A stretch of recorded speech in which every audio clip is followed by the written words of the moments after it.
السلام علیکم عزیز طلباء طالبات، گھر پر رہیے، محفوظ رہیے کہ اصول پر کار فرما ہوں گے۔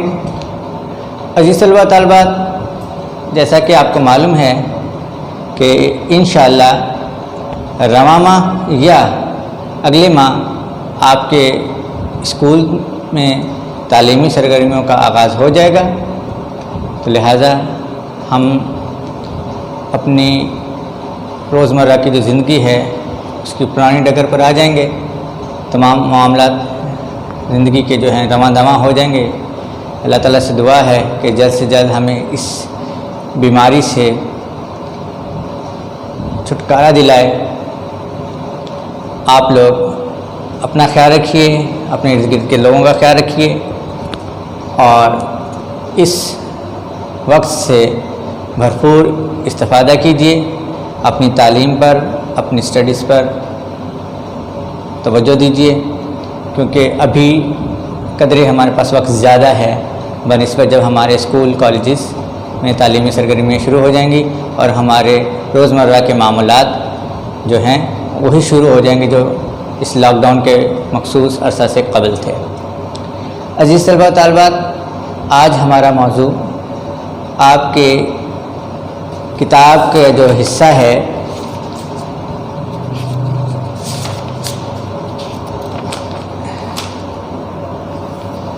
خاکہ یا آپ بیتی، خاکہ یا آپ بیتی، اس کا جو دوسرا سبق ڈسٹرکٹ بورڈ کی ڈسپنسری،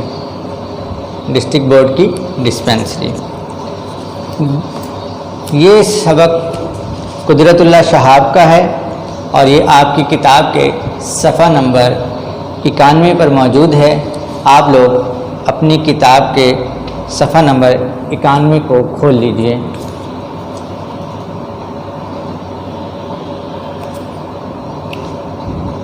ڈسٹرکٹ بورڈ کی ڈسپنسری۔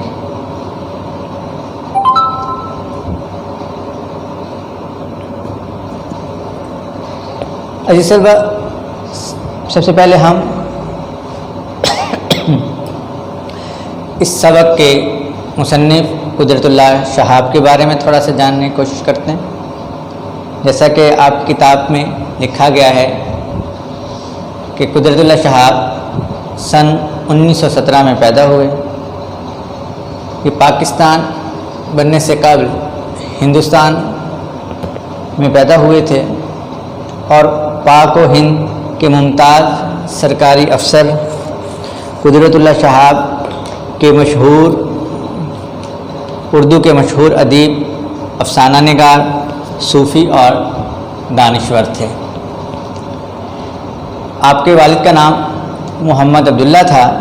آپ نے آزاد کشمیر میں سیکریٹری جنرل اور جھنگ میں ڈپٹی کمشنر کے عہدوں پر کام کیا۔ آپ پاکستان کے گورنر جنرل غلام محمد، صدر سکندر مرزا اور صدر محمد ایوب خان کے ساتھ بطور پرائیویٹ سیکرٹری رہے۔ ہالینڈ میں پاکستان کے سفیر بھی رہے۔ پاکستان کی ادبی تنظیم رائٹرز گلڈ کے بانی اور انجمن ترقی اردو پاکستان کے اعزازی صدر بھی رہے۔ شہاب نامہ آپ کی آپ بیتی ہے جس میں اپنے بچپن، جوانی اور بڑھاپے کا احوال بیان کیا ہے۔ قومی خدمات کے اعتراف میں حکومت پاکستان نے آپ کو ستارہ پاکستان کے تمغے سے نوازا۔ آپ کی دیگر تصنیفات میں یا خدا، نفسانے، ماجی اور سرخ فیتہ مقبول کتابیں ہیں۔ عزیز طلباء، ہمارے آج کے موضوع ڈسٹرکٹ بورڈ کی ڈسپنسری کا ہمیں خلاصہ سب اور مرکزی خیال پڑھنا ہے، تو اس کے لیے ہم پہلے سبق کا بغور مطالعہ کریں گے اور پھر ہم اس کا آج کی نشست میں اس کا مرکزی خیال اور اس کا خلاصہ جاننے کی کوشش کریں گے۔ تو عزیز طلباء، آپ اپنی کتابیں کھول لیں۔ صفحہ نمبر 91 پر ہم اس کی ذرا بلند خوانی کرتے ہیں، پڑھتے ہیں اور اس کے بعد پھر ہم اس کا مرکزی خیال اور اس کا خلاصہ دیکھیں گے۔ تو پڑھتے ہیں۔ ایک دفعہ میں ایک طویل دورے سے واپس آ رہا تھا، ایک پرفضا مقام پر ڈسٹرکٹ بورڈ کا ڈاک بنگلہ نظر آیا۔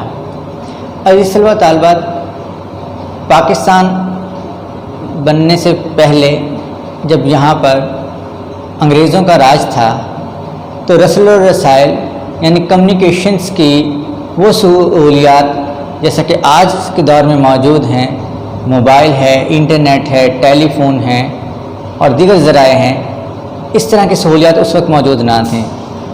خط و کتابت ہوتی تھی اور وہ بذریعہ ٹرین، بس یا پھر گھوڑوں کے ذریعے سے دور دراز کے علاقوں میں خط پہنچائے جاتے تھے، اور اس کے لیے انہوں نے ایک مخصوص مقامات پر بنگلے قائم کیے تھے، جن بنگلوں میں سے ڈاک کی ترسیل کا نظام بھی ہوتا تھا، اور سرکاری وفود، سرکاری افسران جو مختلف کے طول و عرض میں پھیلے ہوئے ملک کے انتظام سنبھالنے کے لیے مختلف سرکاری دوروں پہ ہوتے تھے، ان کے قیام و طعام کا بندوبست بھی ان جگہوں پر ہوا کرتا تھا۔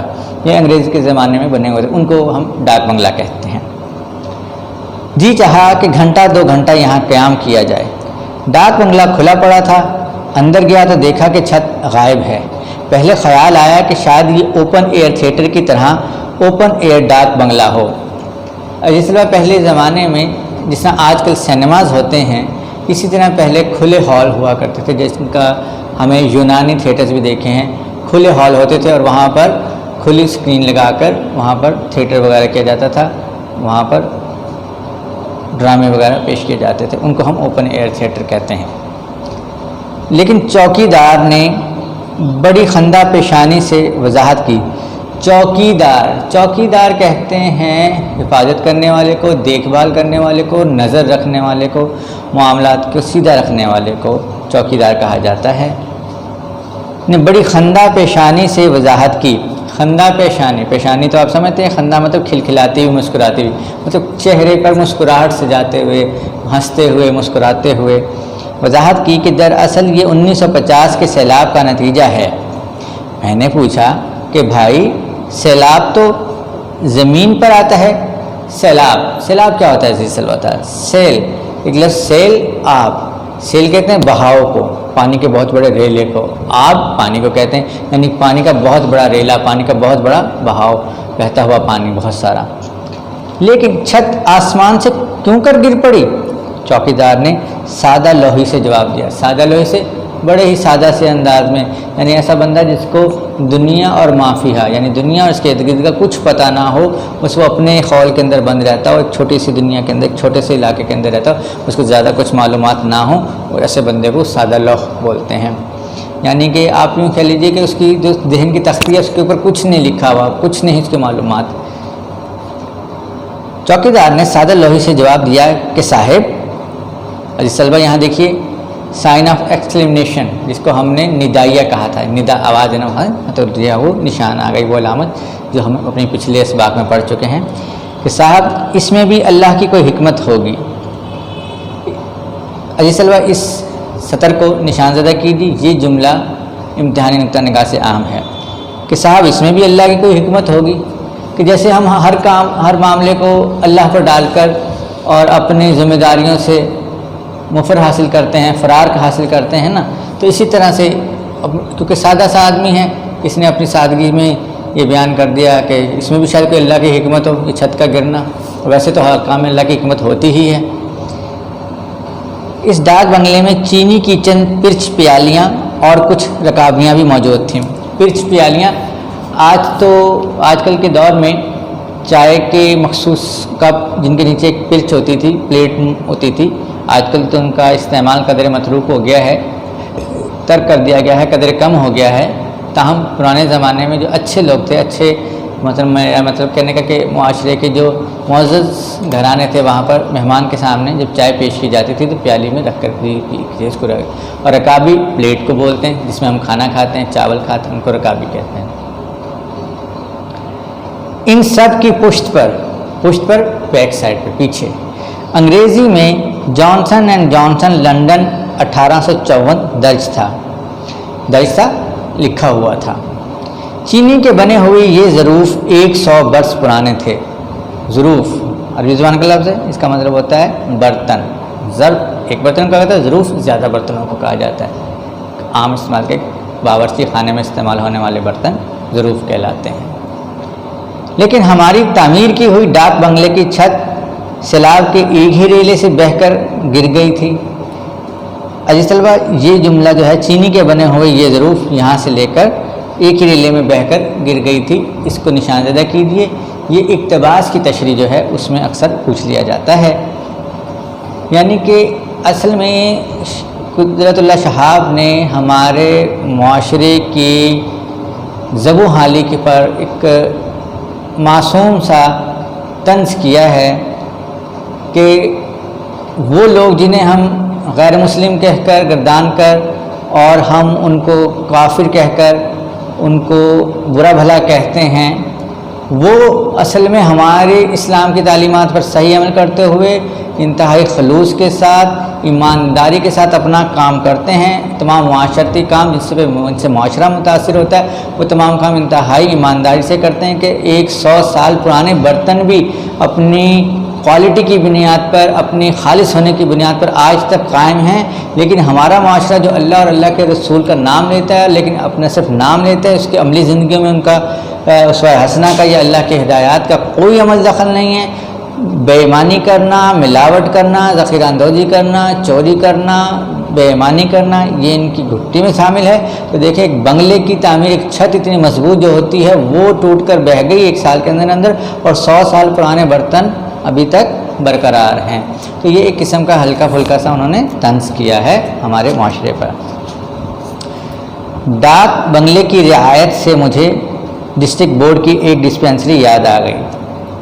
ڈاک بنگلے کی رعایت سے مطلب ود ریفرنس برسبیل تذکرہ کے. ابھی جیسے وہ کہہ رہے کہ میں جب گزر رہا تھا ڈاک بنگلے کے پاس سے، ایک دور افتادہ طویل دورے کے بعد گزرا، ایک بہت پرفضا مقام تھا، میں نے وہاں ایک ڈاک بنگلہ دیکھا تو میرا دل چاہا کہ میں اس کے اندر جا کے تھوڑی دیر قیام کروں، 2-4 گھنٹے آرام کر کے پھر آگے اپنا سفر جاری رکھوں، کیونکہ اس زمانے میں سفر اتنا آرام دہ نہیں ہوتا تھا جتنے آج کل ہوتے ہیں. لیکن جب وہاں گئے تو جو حالت ان کی دیکھی وہاں پہ ڈاک بنگلے کی، اس کی وجہ سے ان کو کافی مایوسی کا سامنا کرنا پڑا اور وہ معاملہ تو ہے. لیکن کہتے جیسے اب میں ابھی بتا رہا تھا تو پھر ان کو ایک بات یاد آ گئی پرانی اپنی، کہ مجھے ایک ڈسٹرکٹ بورڈ کی ایک ڈسپینسری یاد آ گئی. ڈسٹرکٹ بورڈ کی ایک چھوٹے سے علاقے کی، ایک ضلع کی سطح کی ایک چھوٹی سی ڈسپینسری یاد آ گئی جو ایک نہایت دور افتادہ گاؤں میں واقع تھا. دور افتادہ یعنی بہت دور، یعنی کہ شہروں سے آپ سمجھ لیجئے ایک بھرے پورے علاقے سے، رش والی جگہ سے بہت دور، اکیلا تنہا دور گاؤں میں واقع ہے. بغیر اطلاع دیے دور دراز یعنی دور پھیلے ہوئے، دراز لمبے دور دیہات میں اکیلے گھومنے کا مجھے بے حد شوق ہے.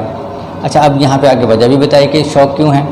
کیونکہ اس طرح ایک انسان کی آنکھ ان نظاروں کا مشاہدہ کرتی ہے جو ڈپٹی کمشنر کی آنکھ کو نصیب نہیں ہوتا. ان دو آنکھوں میں بڑا عجیب و غریب فرق ہے. انسان کی آنکھ سب کچھ دیکھتی ہے اور ڈپٹی کمشنر کی آنکھ فقط وہی دیکھنے کی عادی ہو جاتی ہے جو اسے دکھایا جاتا ہے. یہ ایک المیہ ہے طلبہ. یہ پیراگراف اقتباس بھی امتحانی نقطہ نگاہ سے اہم ہے، آپ اس کو نشان زدہ کیجیے اور اس کی تشریح کو بغور دیکھیے. یہ تشریح میں آئے گا کہ انسان کی آنکھ بھی جو ہے جو کچھ دیکھتی ہے اور ڈپٹی کمشنر کی آنکھ وہی دیکھتی ہے جو اسے دیکھنے کی عادی ہو جاتی ہے. مثلا ہم ایک عام انسان تو جب جاتے ہیں ہر چیز دیکھتے ہیں، لیکن جب ایک بڑا افسر کسی علاقے کی کسی بھی جگہ کا دورہ کرتا ہے تو کسی ادارے کا دورہ کرے یا کسی جگہ کا دورہ کرے تو جو اس کے ساتھ اس کے افسران ہوتے ہیں، جو چھوٹے اس کے جو دفتر کا عملہ ہوتا ہے، وہ اس کو جدھر گائیڈ کرے گا، جدھر لے کے جائے گا، رہنمائی کرے گا. ظاہری بات ہے وہ افسر ادھر ہی جائے گا، وہ جو کچھ وہ دکھانا چاہیں گے وہی دیکھ پائے گا، کیونکہ ان کو پتہ ہوتا ہے، وہ زیادہ ہوتے ہیں، وہ ان کو پہلے سے سارے علاقے کے معلومات ہوتی ہیں اور پھر رشوت ستانی اور باقی دیگر معاملات بھی ہوتے ہیں کہ وہ کچھ وہ دکھانا چاہتے ہیں، کچھ نہیں دکھانا چاہتے افسر والا کو. تو اس لیے کہا ہے قدرت اللہ شہاب نے کہ ڈپٹی کمشنر کی آنکھ وہی دیکھتی ہے جو اسے دیکھنے کا عادی ہوتی ہے. مطلب جو اچھی چیزیں ہوتی ہیں وہی دکھا دی جاتی ہیں، جو تاریک پہلو ہوتے ہیں کسی بھی معاملے کے یا کسی بھی جو توجہ طلب ہوتے ہیں شاید ادھر وہ توجہ نہ جاتی ہو. اس کے علاوہ انسان کی آنکھ عموماً سیدھی ہوتی ہے اور ڈپٹی کمشنر کی آنکھ اپنے ٹیڑھے ترچھے زاویوں کی وجہ سے کسی قدر بھینگی ہو جاتی ہے۔ اس کو آپ توجہ دیجئے، یہ جملہ جو ہے تشریح کے لیے آ جاتا ہے کہ عام انسان تو سیدھا سیدھا وہی دیکھتا ہے، لیکن چونکہ ڈپٹی کمشنر کے اوپر ذمہ داریاں زیادہ ہوتی ہیں، اس نے ہر چیز کے ہر پہلو پہ نظر رکھنا ہوتی ہے، اس کے تاریک پہلو پہ بھی، اس کے روشن پہلو پہ بھی، اس کے خوش آئند معاملات پر بھی اور اس کے تکلیف دہ معاملات پر بھی، سب کی چیزوں پہ کڑی نظر رکھنی ہوتی ہے۔ تمام معاشرے کو سیدھا رکھنے کے لیے، معاشرے کے استحکام کے لیے، معاشرے کو درست رکھنے کے لیے ایک ڈپٹی کمشنر کو تمام امور سر انجام دینے ہوتے ہیں، لہٰذا اس کو اپنی آنکھ کو ہر زاویے پہ موڑنا ہوتا ہے، اور چونکہ اس کی چونکہ زیادہ حرکت میں رہتی ہے، لہٰذا اس کے ٹیڑھے ہونے یا اس کے بھینگی ہونے کا اندیشہ لاحق رہتا ہے۔ یہ ایک انہوں نے ایک استہزائیہ انداز اپنا کر مزاح پیدا کر کے بات کو کی جو باریکی کی طرف انہوں نے اشارہ کیا ہے۔ خیر، اس دور افتادہ گاؤں میں مجھے ایک استبل نظر آیا جو دراصل وہاں کا اسپتال تھا۔ استبل کہتے ہیں گھوڑے کھڑے کرنے کی جگہ، جہاں گھوڑوں کو کھڑا کیا جاتا ہے اس کو ہم استبل کہتے ہیں۔ تو وہ ان کو ایک استبل نظر آیا، ان کو ایسا لگا کہ جیسے یہ استبل ہے گھوڑے کرنے کی جگہ، کہ وہاں کی بدبو یا وہاں مٹی یا وہاں پہ گھاس پھوس دیکھ کر یا گوبر کے نشانات دیکھ کر ان کو ایسا لگا کہ یہ ٹوٹ پھوٹا کے شکار ہو جائے گا، لیکن جب معلوم ہوا قریب گئے تو دیکھا کہ وہ تو ایک ہسپتال ہے۔ تو یعنی کہ آپ نے ایک طنز کیا ہے ایک ہمارے محکمہ صحت کے معاملات پر بھی۔ ڈاکٹر صاحب دھوتی اور بنیان پہنے کرسی پر اکڑوں بیٹھے تھے اور اپنے گھٹنوں پر پرچیاں رکھے نسخے لکھ لکھ کر مریضوں کو دے رہے تھے، جنہوں نے کرسی کے چاروں طرف گھیرا ڈالا ہوا تھا۔ کیا مرض ہے؟ ڈاکٹر صاحب ہر مریض سے سوال کرتے تھے۔ مریض اپنی بساط کے مطابق اپنے مرض کی خود تشخیص کرتا تھا۔ یہ جملہ بھی آپ نوٹ کر لیجیے، یہ جملہ بھی اصل میں اس جملے کے سیاق و سباق یہ ہے کہ اصل میں قدرت اللہ شہاب نے ہمارے محکمہ صحت کے معاملات کے اوپر کی کارکردگی کے اوپر ایک سوالیہ نشان کھڑا کیا ہے اور ان کی کارکردگی کو روشناس کروایا ہے کہ اتنے محکمہ صحت کے اندر ایسے جو غیر مستند اور غیر تربیت یافتہ ڈاکٹر موجود ہیں کہ وہ مریض کی تشخیص ہی نہیں کر پاتے، مریض کو کے مرض کی تشخیص ہی نہیں کر پاتے، اس کو معلوم بیچارہ اپنی بساط، اپنی طاقت، اپنی ہمت، اپنی حیثیت کے مطابق جو اپنی پڑھا لکھا جتنا ہے، جتنا اس کو معلومات ہیں، وہ اپنے مریض اپنے درد، اپنے دکھ، اپنے کرب کی خود ہی بیان کر دیتا ہے کہ بھائی مجھے یہ کچھ ہوا ہے، اپنے مرض کا خود ہی اندازہ لگاتا ہے کہ مجھے یہ ہو رہا ہے، یہ نہیں ہو رہا، اور ڈاکٹر صاحب بڑی سرعت سے، بڑی تیزی کے ساتھ نسخہ لکھ کر اس کے حوالے کر دیتے تھے۔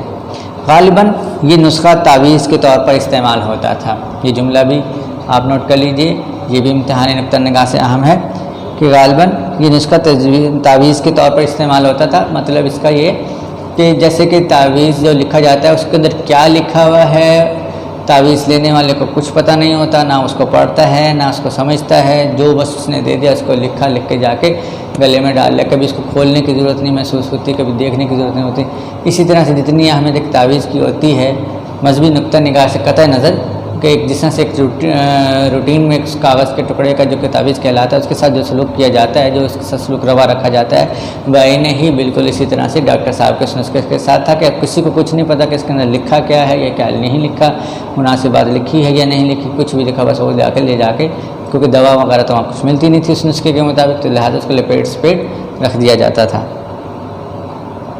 کیونکہ مرض نسخہ لے کر بغیر کوئی دوا مانگے وہاں سے، مریض کوئی نسخہ لے کر بغیر کوئی دوا مانگے وہاں سے چلا جاتا تھا۔ میری خاکی پتلون پینٹ اور سفید بش شرٹ کے لحاظ سے ڈاکٹر صاحب نے مجھے اپنے سامنے ایک بینچ پر بٹھا لیا، وضاقتہ دیکھ کر جس پر ان کا حقہ اور پاندان پڑا تھا۔ جی ہاں، انہوں نے کئی بار مجھے دوسرے مریضوں پر ترجیح دینے کی کوشش کی، کیونکہ ظاہر ہے باقی تو عام لوگ تھے، دیہاتی ٹائپ تھے، اور میں ذرا اچھے سوٹی بوٹی لباس میں تھا، تو لہٰذا انہوں نے کہا کہ کوئی بڑا آدمی ہے تو زیادہ پہلے اس کو نپٹانے کو، لیکن میں نے جواب دیا کہ میری تکلیف ذرا پیچیدہ قسم کی ہے، پرانی ہے، مشکل ہے، اس لیے میں سب سے آخر میں اپنا حال بیان کروں گا، آپ پہلے اپنے تمام مریضوں کو تاکہ وہ زیادہ سے زیادہ وقت وہاں گزارنا چاہ رہے تھے اور تمام معاملات کو اپنی نظروں سے غور سے دیکھنا چاہ رہے تھے۔ جب مریضوں کا ہجوم ختم ہو گیا تو ڈاکٹر صاحب بڑی خیر سگالی سے میری طرف متوجہ ہوئے، خیر سگالی سے بڑے اچھے جذبات لیے ہوئے، بڑے اچھے خیالات کے ساتھ، بڑے اچھے خوش آمدیدانہ لہجے کے اندر، میں نے نہایت سنجیدگی سے اپنی تکلیف بیان کی۔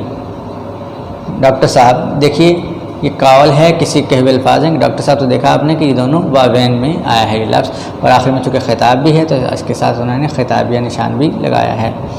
میں نے کہا اب میرے الفاظ ہیں تو چونکہ اس میں میرے دماغ میں کچھ خلل واقع ہو گیا ہے، خرابی واقع ہو گئی ہے، مجھے بیٹھے بیٹھے وہم ہونے لگتا ہے کہ میں ضلع جھنگ کا ڈپٹی کمشنر لگ گیا ہوں۔ اصل بات تو تھی ہی، لیکن انہوں نے تھوڑا سا طنزیہ اور مزاحیہ انداز میں بیان کیا۔ ڈاکٹر صاحب نے بڑی پھرتی سے اپنی ٹانگیں کرسی سے نیچے اتار لی اور اینک کے خول کے اوپر سے مجھے بڑے غور سے گھورا۔ جب انہیں اچھی طرح اطمینان ہو گیا کہ میری تراش خراش اور روزہ کتابیں ڈپٹی کمشنر کی کوئی علامت موجود نہیں، تو وہ پھر کرسی پر اکڑوں بیٹھ گئے اور ایک کاغذ گھٹنے پر رکھ کر غالباً نسخہ لکھنے میں مشغول ہو گئے۔ مجھے یقین ہے کہ اگر وقت انہیں مہلت دیتا تو وہ میرے لیے بدہضمی کا علاج تجویز فرماتے اگر میں ان کو نہ بتاتا، لیکن عین اسی وقت گاؤں کے نمبردار نے وہاں پہنچ کر میرے جنون کا راز فاش کر دیا، واج توڑ دیا، بھانڈا پھوڑ دیا، راز کھول دیا۔ ڈاکٹر صاحب بے تحاشا بھاگ کر اپنے کوارٹر میں گئے اور کچھ دیر کے بعد بنیان کے اوپر شیروانی پہنے اور ہاتھ میں اسٹینتھوسکوپ لے کر برآمد ہوئے۔ اب انہوں نے خالص افسرانہ انداز میں میری تشریف آوری پر اپنی خوشنودی کا اظہار فرمایا، اپنی خوشنودی کہ وہاں پہ آنے سے ان کو خوشی ہوئی، اور مجھے اسپتال کا معائنہ کرنے کی دعوت دی کہ ایک سرکاری روٹین ہوتی ہے، سرکاری کام معمول ہے سرکاری کہ اس طرح سے افسران بالا آ کر مختلف سرکاری محکموں کا معائنہ فرماتے ہیں، جس میں tincture, iodine, soda bicarb, aspirin اور بڑی بڑی بوتلوں میں کئی دن کے باسی پانی کے علاوہ اور کوئی دوا موجود نہ تھی۔ اسے درست فرما لیجیے، دوائی نہیں، دوا ہے لفظ۔ ڈاکٹر صاحب نے فرمایا کہ ڈسٹرکٹ بورڈ میں اسپتال کا بجٹ تو باقاعدگی کے ساتھ سال کے شروع میں منظور ہو جاتا ہے، لیکن دوائیوں کا اسٹاک اکثر سال کے اخیر میں یا بعض اوقات اگلے سال موصول ہوتا ہے۔ ڈاکٹر صاحب کا یقین تھا کہ اس تاخیر کا اسپتال کے ہر دل عزیزی یا افادیت پر ہرگز کوئی برا اثر نہیں پڑتا تھا۔ دوا ہو یا نہ ہو، وہاں کے مقامی جو دیہاتی ہیں وہ کیا کرتے ہیں؟ اگر بیمار ہیں، مرض میں مبتلا ہیں، تکلیف میں مبتلا ہیں، تو ہسپتال سے دوا ملے یا نہ ملے وہ ان کے پاس کوئی چارہ ہی نہیں تھا، کوئی اور حل نہیں تھا، ان کو وہیں جانا تھا، وہاں سے ہی جو کچھ پانی بھلے سڑا ہوا پانی کئی دنوں کا پانی ملے یا خراب دوا ملے، بس ان کو اسی پہ اکتفا کرنا پڑتا تھا۔ بہت پرانے دور کی بات ہے، کیونکہ دوائیاں موجود ہوں یا نہ ہوں مریض بہرحال آتے ہی رہتے تھے۔ اور پھر ڈاکٹر صاحب نے اپنے رجسٹر کے اعداد و شمار سے مجھے یہ خوشخبری بھی سنائی کہ متواتر کئی برس سے مریضوں کی تعداد میں خاطر خواہ اضافہ ہو رہا ہے۔ خاطر خواہ جتنا ہم چاہتے ہیں، جتنی ہماری طبیعت چاہتی ہے، جتنا ہمارا من چاہتا ہے، خوب اضافہ ہو رہا ہے۔ ظاہر بات ہے یہ تو چاہیں گے کہ اضافہ ہو، مریض بنتے رہیں گے تو ان ڈاکٹروں کی دکانداری قائم رہے گی۔ میں تمام ڈاکٹروں کی بات نہیں کر رہا ہوں، اس قسم کے ڈاکٹرز کی بات کر رہا ہوں کہ ان کی نوکری، ان کی ملازمت اسی صورت میں تو رہے گی کہ وہاں مریض ہوں۔ جب سب لوگ شفا یاب ہو گئے، صحت مند ہو گئے، تو اس ڈسپینسری اور اس قسم کے فضول ڈاکٹر کا کیا فائدہ؟ تو یہ خوشخبری کا لفظ جو ہے وہ طنزاً استعمال کیا گیا ہے۔ ڈاکٹر صاحب اس مقام پر پورے 9 برس سے مسیحائی فرما رہے تھے۔ مسیحا سے مسیحائی یعنی کہ لوگوں کی خدمت کرنا ہے۔ ڈاکٹری کا پیشہ چونکہ ایک خدمت ہے، اور خدمت دنیا کے انسانوں کی خدمت کا 10 حضرت عیسیٰ علیہ السلام نے دیا تھا، بہت زیادہ دیا تھا، تو اس لیے انہوں نے مسیحائی کو کا لفظ استعمال کیا۔ ڈاکٹر صاحب انہیں فخر تھا کہ اس دوران ملیریا کے مریضوں میں 75%، پیچش کے مریضوں میں 50% اور خارش کے امراض میں 45% کا اضافہ ہو گیا تھا۔ ڈسپینسری کا آخری معائنہ 1931 میں ہوا تھا۔ ڈاکٹر صاحب نے مجھے اسپتال کا انڈور وارڈ بھی دکھایا، جس میں غالباً ان کی بھینس باندھی جاتی تھی، کیونکہ ایک کونے میں تازہ گوبر کے نشان تھے جنہیں ابھی ابھی صاف کیا گیا تھا۔ معائنے کے بعد ڈاکٹر صاحب نے مجھے وزٹر بک پیش کی کہ میں اس میں اپنی رائے کا اظہار کروں۔ میں نے فی البدی عرض کیا، فی البدی بغیر کچھ سوچے سمجھے، بغیر کچھ لکھے پڑھے فوراً جواب دیا۔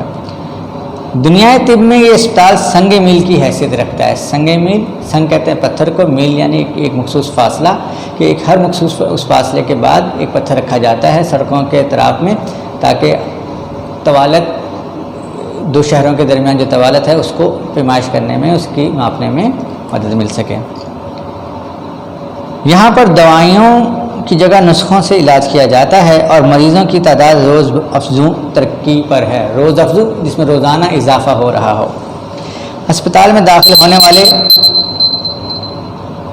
مریضوں کے لیے بھینس کے خالص دودھ کا خاطر خواہ انتظام ہے، کیونکہ وارڈ میں بھینس باندھنے کا بھی اچھا بندوبست ہے.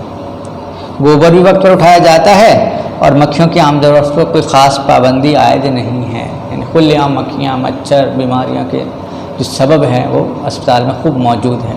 یہ ایک تنزیہ الفاظ ہیں. چند ماہ بعد جب دوبارہ اس ڈسپینسری کو دیکھنے گیا تو وارڈ میں ڈاکٹر صاحب کی بھینس تو بدستور بندھی ہوئی تھی. بدستور جیسا کہ رواج چلا رہا تھا، جیسے پہلے سے ہو رہا تھا ویسے ہی بندھی ہوئی تھی. لیکن وزٹر بک کے جس ورق پر میرے پہلے معائنے کی رائے درج تھی وہ غائب تھا. یعنی وہ صفحہ پھاڑ دیا گیا تھا جس پہ میں الفاظ لکھ کر گیا ہوں، کیونکہ یہ رجسٹر جو ہے وہ تادیبی کارروائی، یعنی کہ اس کے اوپر عمل کیے بڑے افسران آ کے، دیگر افسران آ کے اس کے اوپر ان کے خلاف کوئی رپورٹ، جو لکھی گئی رپورٹ ہوتی ہے، کوئی ایکشن لے سکتے ہیں. تو عزیز طلبہ، یہ آج کا ہمارا سبق تھا.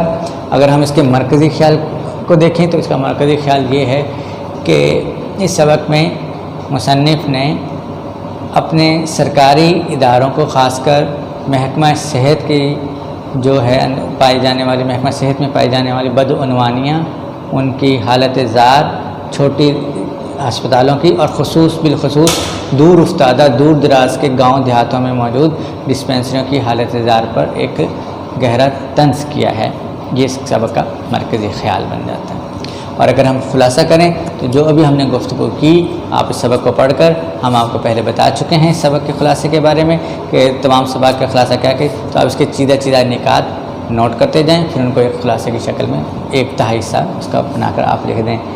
مصنف کا ڈاک بنگلے پر جانا، ڈاک بنگلے کی صورتحال دیکھ کر مصنف کو ایک ڈسٹرکٹ بورڈ کی ڈسپینسری کا حال یاد آ جانا، ڈسٹرکٹ بورڈ میں ڈاکٹر کا کردار، ڈاکٹر کے کردار کے بعد مریضوں کا احوال، مریض کیا کر رہے تھے، ہسپتال کی کنڈیشن کیا تھی، پھر ان کا اس کو دیکھ کر تبصرہ کرنا، پھر ڈاکٹر کی جو ڈاکٹر کا معلوم ہونا کہ کون ہے، تو اس کی جو حالت ہوئی اس کا احوال، پھر اس کے بعد ان کا معائنہ کے الفاظ، اور آخری حصہ اس کا اختتامیہ، کس طرح سفر نکال کر ان کے مدعے کو ختم کیا. یعنی کہ کوئی فرق نہیں پڑتا معاشرے کو کہ کسی بڑے افسر کی طرف سے سرزنش بھی ہو تو اس کا بھی کوئی خاص اثر ان پہ واقع نہیں ہوتا. تو یہ تھا عزیز طلباء آج کا ہمارا سبق. انشاءاللہ اگلے ویڈیو کے اندر آپ کے ساتھ اس سبق کے مشقی سوالات کے جوابات حل کریں گے.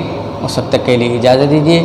اپنا اور اپنے ارد گرد والوں کا بہت سا خیال رکھیے گا. اللہ نگہبان.